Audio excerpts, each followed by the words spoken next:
Manx Radio Sport. Good evening, welcome again to Friday Sport Preview on Manx Radio. Me, Rob Pritchard, and the team here with you until 6:30pm to take a look ahead to the Isle of Man sporting action this weekend. So, coming up tonight, a crunch clash for survival between the bottom two in the Men's Premier League are among the ties in Manx football this weekend. After an important win last week, Douglas are hunting more points on home turf tomorrow, whilst Vagabonds face a tough trip away in rugby. And the final action in Manx hockey of 2023 awaits at the NSC on Saturday, as 3 trophies are up for grabs in the Mixed Cup finals. That is all to come this evening.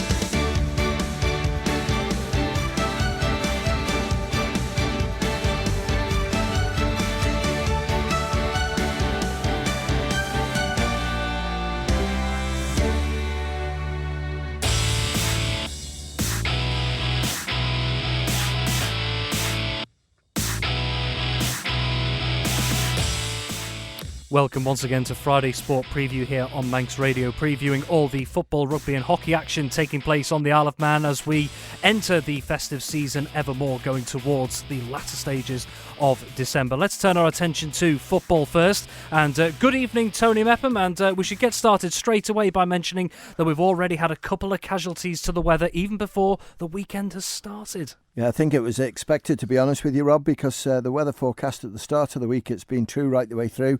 We've lost the Plum Properties Railway Cup semi-final. That's Ayr against St Mary's.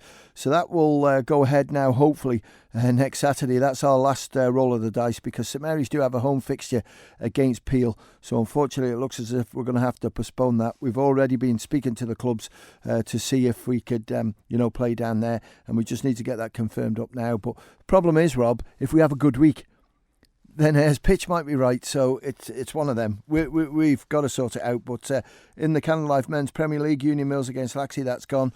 Gary Moore, unfortunately, is struggling a little bit with water.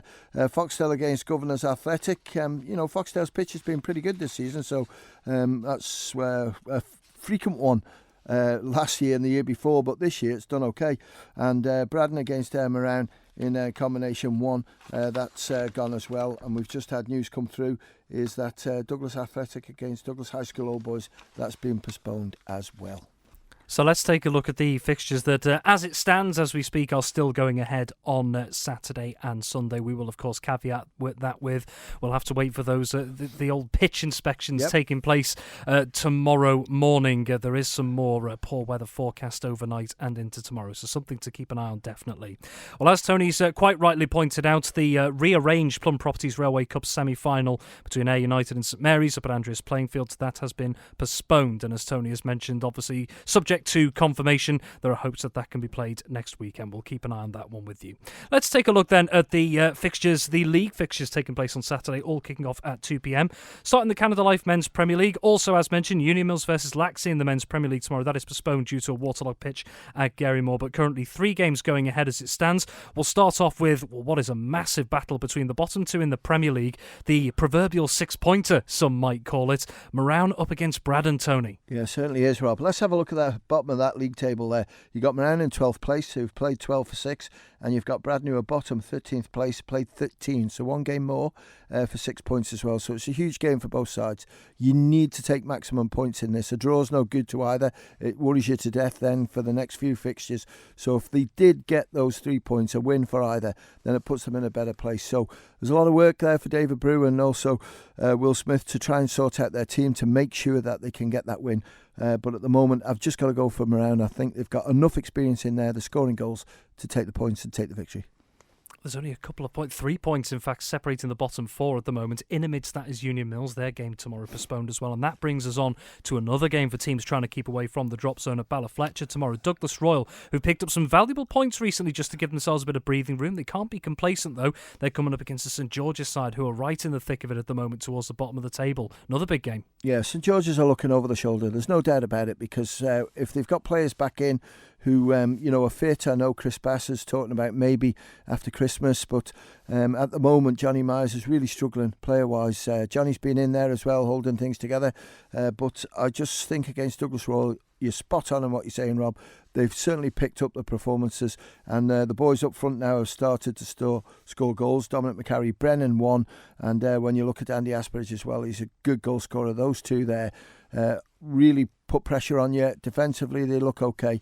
And they got Harley Jackson in that midfield who's growing with each game as well. I have to go for Douglas Royal. I think they'll be too strong.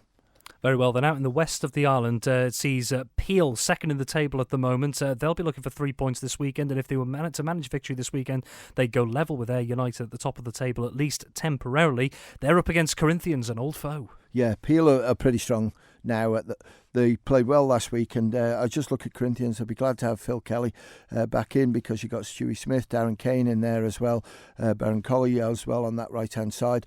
So it's all to play for, I think. Corinthians slipped up a little bit of late, just lost out narrowly after leading St Mary's 1-0, lost 2-1, and then they lost that game to St John's as well. So bit of pressure on Ben Qualtro's players there, but Peel at the moment, they know they just want to stay injury-free, and with next week's game possibly going to go for the first team, then this could be their last game before that Railway Cup final on Boxing Day, if we get there.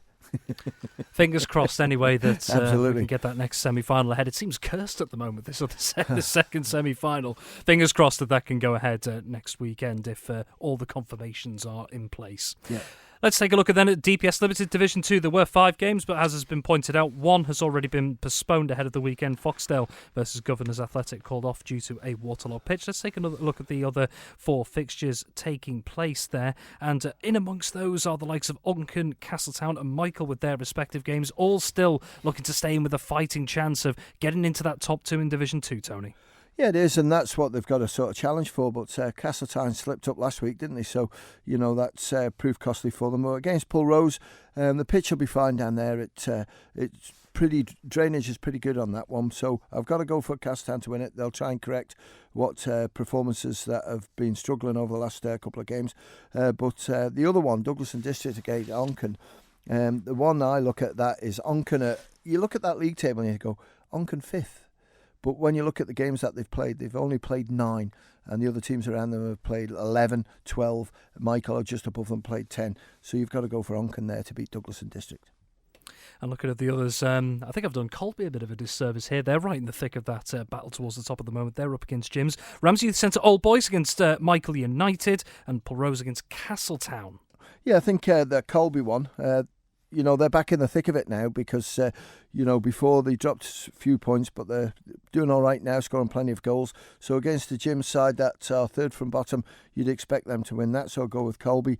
And Ramsey Youth Centre against Michael, bit of a derby in it, they're not too far away from each other, so it always lifts the players' motives up a little bit. But Michael have just got to, get as many points together as they can and just try and close that gap on Colby. Colby are in third place. They played 12 for 25, as where Michael have now 4th in the league, played 10 for 21 points. So they need to get that win, and I'm going to go for Michael to take the points. Very well, let's take a quick look through the Combination League, starting off with Canada Life Combination 1. There were 4 games scheduled, now 3. Braddon versus Morown, postponed due to a waterlogged pitch, but we have 3 other fixtures currently penned in: Laxey versus Union Mills, Corinthians versus Peel, and St Mary's versus Russian. Let's look at the Laxey Union Mills. I'm going to go for Union Mills to win that, and I just wonder if Union Mills might be slightly stronger with the first team not being on. Players might have been taken so they could slot back in if they qualify. So I'm going to go for Mills to beat Laxey. Corinthians against Peel. I know the Corinthians game was abandoned last week, but against the high-flying Russian, they were only 2-0 down at half-time, and Corinthians' results have picked up of late. The good young players that are in there are causing all sorts of problems, so I'm going to go for Corinthians to beat Peel. And St Mary's against Russian. Top of the table Russian, aren't they, against the league holders, if you like, Russian. So I'm going to go for St Mary's to win this one. I think they'll just be a little bit too strong for them.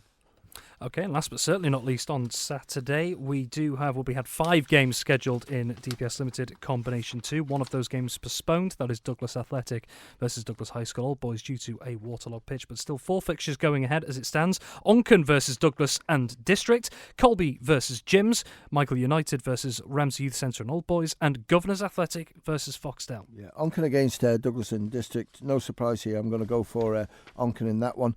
Colby against Jims. I think Colby have just got enough to take the victory there. Michael against Ramsey Youth Centre will be a good battle, but I'm going to go for Ramsey Youth Centre. And Governors Athletic against Foxdale. I'm going to go for a victory for Foxdale. Very well, then let's take a look at Sunday, starting off with the Canada Life Women's Floodlit Cup. Not just a double header of games, a triple header penned in on Sunday. 3 games taking place at the Bowl. 2:10pm, Castletown versus Douglas Royal, and then at 3:40pm, Peel versus Onken, and then rounding things off that day is 5pm, Corinthians versus Maloo. Busy day. Yeah, unfortunately we lost the whole programme last week for the Canada Life Women's Floodlit Cup, so we've got a bit of a problem now to get back on track for the final date. But Castletown against Douglas Royal. I'm going to go with Douglas Royal. Peel against Onken. I think Peel have got enough strength there to win that, even though Onken strong. They've got some good young players in there. And Corinthians against Maloo. I'm going to go for Corinthians to win that. And last but certainly not least, on Sunday we have 2 games once again penned in the Masters football, both kicking off at 2pm. Yeah, Colby against Douglas and District. Colby, probably to me the second, third best team in that league, so I'm going to go for Colby to win. And Ayr United against Union Mills. When they've got their full strength team out, Ayr are very, very strong, but players are playing for the first team at the moment, so that's knocking them out of the competition. But I still think Ayr will be too strong. And finally in football tonight, FC Isle of Man will be hoping that third time's the charm to get back to winning ways at the Bowl after back-to-back home defeats when they host Barnoldswick Town tomorrow evening in the NWCFL Premier Division. That game kicking off at 6pm.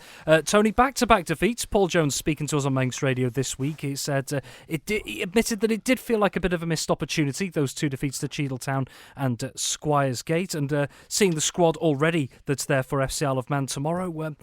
What's it going to take? There's not too many changes from the... there's 2 changes, in fact, from the team that lost to Squires Gate last week. What's it going to take to try and get back to winning ways this weekend very quickly? I don't think it's panic stations, Rob. I really don't, because against Cheadle, it was okay, but unfortunately couldn't hang on. But like last week, it was just mistakes, wasn't it, really?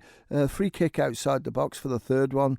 I didn't get the wall set up, but the other 2, it happens in football. We're not going to blame anyone for it, defence or goalkeeper or whatever. But I think in general, it's good. And it's brilliant to see Dan Simpson back in, because it gives you options on that left-hand side. But I honestly do feel Dean Pennington has to play in the middle, because when he's got the ball at feet, Rob, he takes them on, and I think that's pivotal to get him in that middle 2. And on the right-hand side, Steve Whitley or whoever he wants to play might play Charlie Higgins, but Sean Doyle back, he's going to start, isn't he?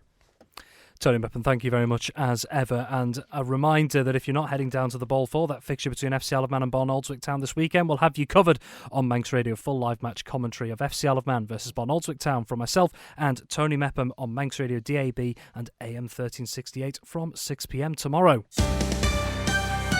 Manx Radio Sport.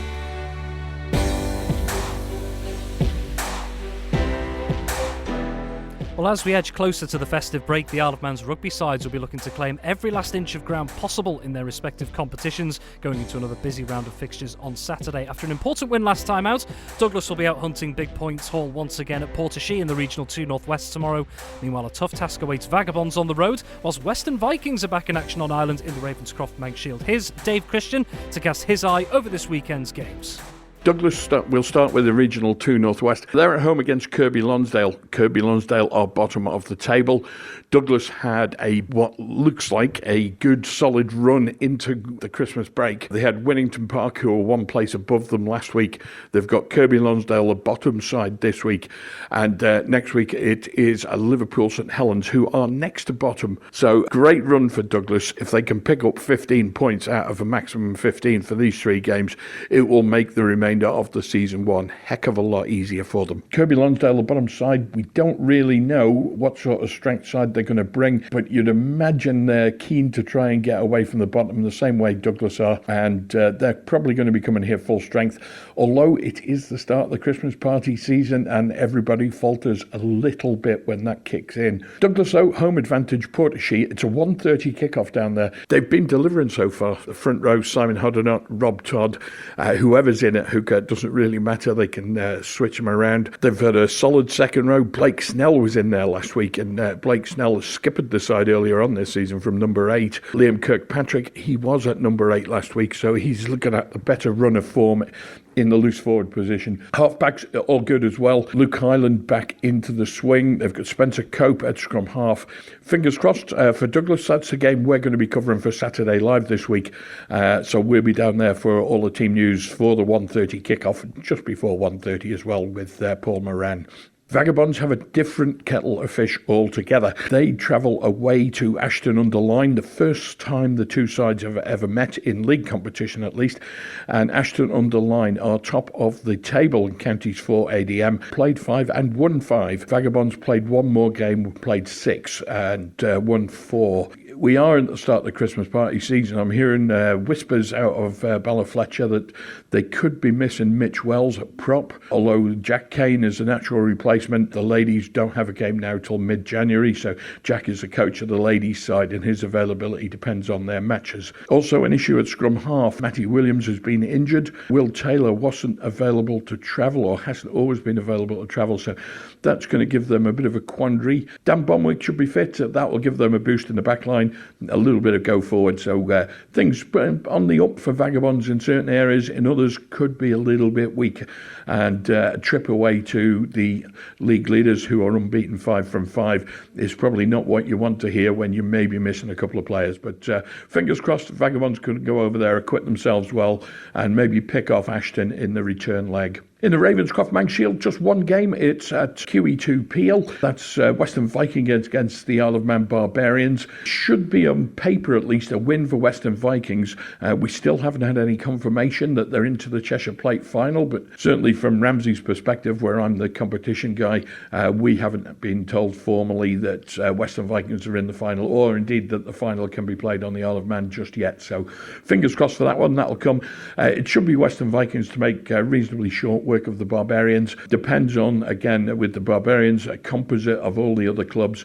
Depends who's available. The final game of the weekend, it's a friendly fixture. Ramsey at the start of the season recognised that they weren't quite going to get the fixtures they wanted from the domestic setup, so I've been looking to play one friendly or Cheshire fixture per month. This is the December fixture. It was initially away at Manchester Medics. Medics have had to pull out midweek this week with some pitch problems, so we've had a last minute switch around, and they're actually going to play Duckenfield on Saturday afternoon. That's going to be a 1:30 kickoff at Duckenfield. That should be a reasonably good test for Ramsey. They're not going to be at full strength. Duckenfield say they're not at full strength either. Duckenfield play in the league above Vagabonds and beat Vagabonds 45-3 in the Cheshire Bowl earlier in the season. So a reasonably good test for Ramsey. Manx Radio Sport.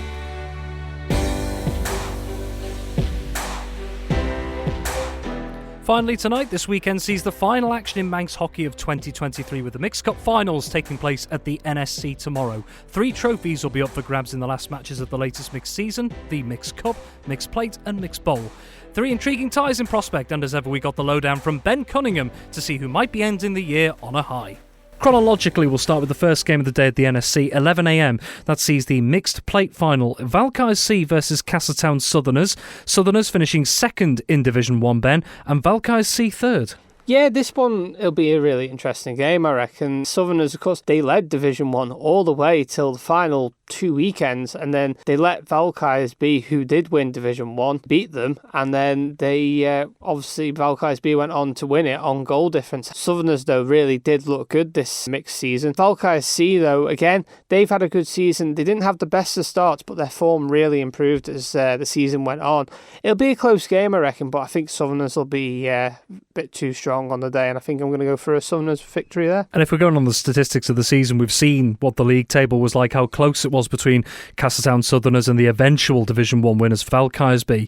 But between those top 2 and then Valkyes C and the rest of the group, there was a lot of points between them. There was a lot of points between the two of them, but there's nothing saying that you could possibly have a better run in the Cup than in League, but we'll see what happens. Well, let's take a look then at the top tier of the Cup competitions, the Mixed Cup. Massive game here at 1pm straight after at the NSC. It's the meeting of Valkyes A and Bacchus A. Valkyes A, mixed Premier League champions this season. They beat Bacchus A on the final day to pit Bacchus A to that title, and the two teams meeting again in the Cup as well. If the final league game between these two is anything to go by, we could be in for a real show for this Mixed Cup final. Absolutely, this is going to be an absolute thriller of a game. If it's anything, like you say, if it's anything like the last game of the season, thrilling game. When I spoke to the Valkyes captain after Valkyes won on the final day of the season, I said, "Are you going to go for the double?" And she went, "Yes, we are." So they're up for this. However, backers though, okay, they lost to Valkyries on the final day of the season, but backers can prove a shock at stages in the season. So it'd be interesting how it plays out. I think this one potentially might go to Flicks. I think what was interesting as well about the way that last league game panned out as well, Valkyries coming out on top of backers, they just kept fighting back, goal after goal to keep them in the competition. That mentality to hang in there, and in a cup final for them, as well as Valkyries, of course, on the other side, that can make all the difference. Who's got that grit to see it across the line? Absolutely, and yeah, like you say, that last game of the season, it was 1-0, 1-0, 2-1, 2-0. The backers just wouldn't give up. And when it went to 4-3 with about a minute and a half to go, backers were still pushing right to the final whistle. And when that final whistle went, all those backers players just fell to the floor because they'd put so much effort in to come back on a cup day. If they can get it and they can hold the draw to the full-time whistle, it goes to penalty flicks. And penalty flicks, it's make or break.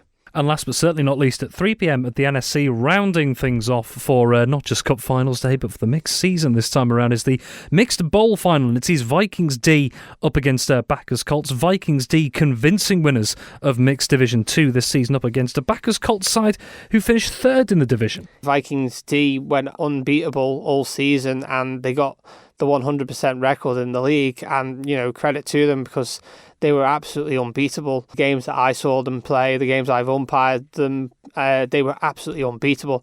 However, Backers Colts, though, they can give a team a good run, and in the cup, well, in this bowl match, they could probably do that. But Vikings D are looking really unstoppable, and I'm sure they'll want to make sure they make it 100% in the league and a 100% in the bowl. Like you say, the numbers don't lie. It was a commanding season in almost every aspect for Vikings D this season. So for Backers Colts coming into this, we've already talked about, it is a cup final, anything can happen. Where do you see Backers Colts maybe catching Vikings D out? Good question, really. Vikings D have looked really clinical up front, but then they have let a few goals slip in. So maybe on the attack for backers, probably that's going to be their way of trying to catch Vikings out. But then, like I say, Vikings have looked really clinical when they've got into the final third. So it's going to be a tough task for backers. Vikings D are probably going to be favourites on the day, I reckon. That's all we have time for on Friday Sport Preview this evening. Many thanks to my guests as ever, Tony Mepham, Dave Christian and Ben Cunningham. Have yourself a wonderful Friday evening and a wonderful weekend as always. But from me, until next time, it's bye for now. Manx Radio Sport. The Nation Station, Manx Radio.